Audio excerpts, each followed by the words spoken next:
Welcome to the last video in Core 1 with regards to integration. This is our sixth video, and in this video I'm just going to show you how to find the value of c, that constant of integration we've been writing down all this time. So just to remind you what I'm talking about again, you know when we are told, let's say dy by dx is equal to x cubed, and we want to integrate to find y. So we integrate both sides with respect to x and with respect to x. We get y is equal to add 1 to the power x to the 4, divide by the 4, so it's 1 over 4, and we do this plus c, like that. And the plus c is called our constant of integration. Okay, now if I gave you, these are called boundary conditions, if I, for example, told you something like when x is equal to 2, let's say, y is equal to 30, so i.e. on this curve it goes through the point 230, you could use that to find c, couldn't you? Because what you could do is substitute x is 2 in here, and you could substitute y is 30 in here, and you could use it to find c. So what we would do is we would substitute in, and we would say therefore 30 equals a quarter 2 to the power of 4 plus c. So we would say 30 equals 2 to the power of 4 is 16, isn't it? And 16 times a quarter is 16 over 4, which is 4 plus c. So c therefore must be 30 take away 4, which is 26. And therefore we could state that actually our curve is y is a quarter x to the power of 4, but we now know what this c is. This constant is plus 26. We actually managed to find the c. And it's no longer a c, an unknown number, it's a found number that we have got because we know a pair of coordinates that the curve goes through. So I'm going to do two examples going through this with you in detail, and that was the big picture. So here we go. Let's do two examples. Find the equation of the curve with the given derivative. Derivative just means you know dy by dx, or the gradient function. That just means the gradient function with respect to x that passes through the given point 2, 10. So the first thing we're going to do, as we always do, is write dy by dx is equal to 3x squared add 2x. We're going to integrate both sides. We're told with respect to x, so dx, put a nice bracket around it to show us we're doing everything. If I integrate dy by dx, I get y. If I integrate this, add 1 to the power x cubed, and do 3 over this new power 3, and plus, that's a hidden 1 there, remember, add 1 to the power, so it'd be x squared, so we'd have 2 over 2, plus your constant of integration c. Now let's tidy up before we try and find c. Y is therefore 3 over 3 is 1, so that's x cubed, 2 over 2 is 1, so that's plus x squared, plus c. Now we're going to substitute xy is 210 to find c. So tell the examiner what you're doing. You're putting in x is 2 and y is 10 to find c. So let's do this carefully. Y is 10, so 10 equals 2 cubed plus 2 squared plus c. 10 equals 8 plus 4 plus c. 10 equals 12 plus c. So c must be 10 subtract 12, which is negative 2. And it says find the equation of the curve, so we must restate our curve, which was this, but with the c we found. So therefore, as our final answer, we must write y equals x cubed add x squared, and the c we've now found its value, take away 2. And that is the thing we highlight for the examiner, and there's our final answer. So that's example 1 done. Let's do one more, and this is in f-x form. The curve with equation y is f-x passes through 4, 5. So you know it goes through 4, 5. You're going to use that later to find c. You have that the gradient function is equal to f-x is x squared, subtract 2 over root x. Find the equation of this curve. let's start off by differentiating this.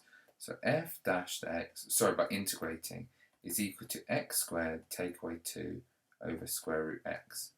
To find f of x, they want the equation of c, that is f of x, they want us to find that. We integrate this side with respect to x, and we integrate this side with respect to x. Now, if we integrate the left, we obviously get f of x, the equation of the curve, that's what we want. Now, we can't integrate this yet unless it's in power form. It's got to be in simple power form, and it's a fraction at the moment with 2 things on the top and 1 thing on the bottom. So we're not going to be able to integrate yet, so keep your integral sign there. Let's break that into x squared over x to the half plus, minus or subtract 2 over x to the half. That's me converting root x into x to the half and breaking up this here, okay? And all of that with respect to x. Again, we're not quite allowed to integrate just yet because we don't have it in simple power, so keep the integral. X squared divided by x to the half is x to the 2 take away half, which is x to the 3 over 2, or 1.5. And keep your subtract. 2 divided by x to the half is 2x to the negative half. Put your brackets round with respect to x. Now at last we are ready to integrate. It is in power form now. Not in power form, nearly in power form, in power form. So f of x is therefore equal to, add 1 to the power, so it'd be 5 over 2, and then divide by the 5 over 2, so 1 divided by 5 over 2. Keep your takeaway. Add 1 to the power and you get half, x to the half. Divide by half, so you have 2 divided by a half, plus your constant of integration c.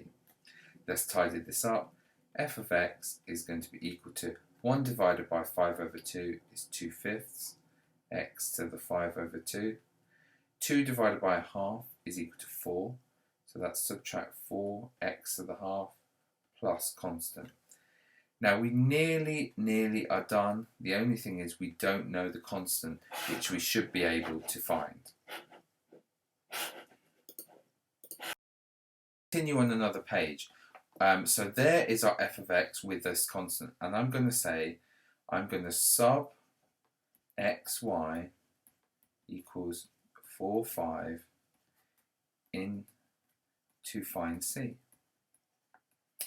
So basically we're going to substitute in x is 4 and y is 5. So when I put x is 4 in, I would get f of 4 here, the y value, which is 5. So I'm going to say 5 is equal to 2/5, 4 to the power of 5 over 2, take away 4, brackets 4 to the power of a half, plus c.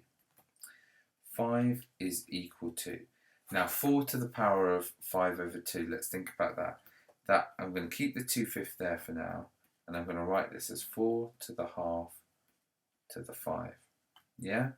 Take away 4. 4 to the half is square root 4, which is 2, plus c. Now let's see if we can do this bit. 5 is equal to, keep the 2/5 for now. 4 to the half is 2. 2 to the power of 5 is 32.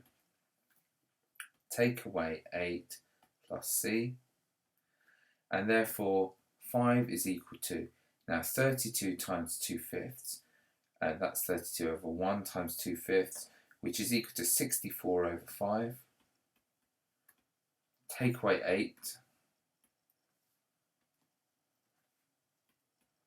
plus c. Again, we've got to make these at both over 5 in order to work them out. So that's 5 is equal to 64 over 5. Take away times top and bottom by 5, 40 over 5 plus c.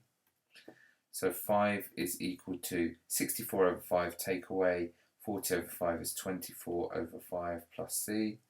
And therefore c must equal 5 take away 24 over 5.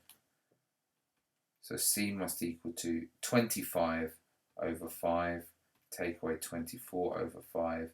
C must be equal to 1 over 5. Okay, and then we could state our final equation here. We should state this with the c we have found.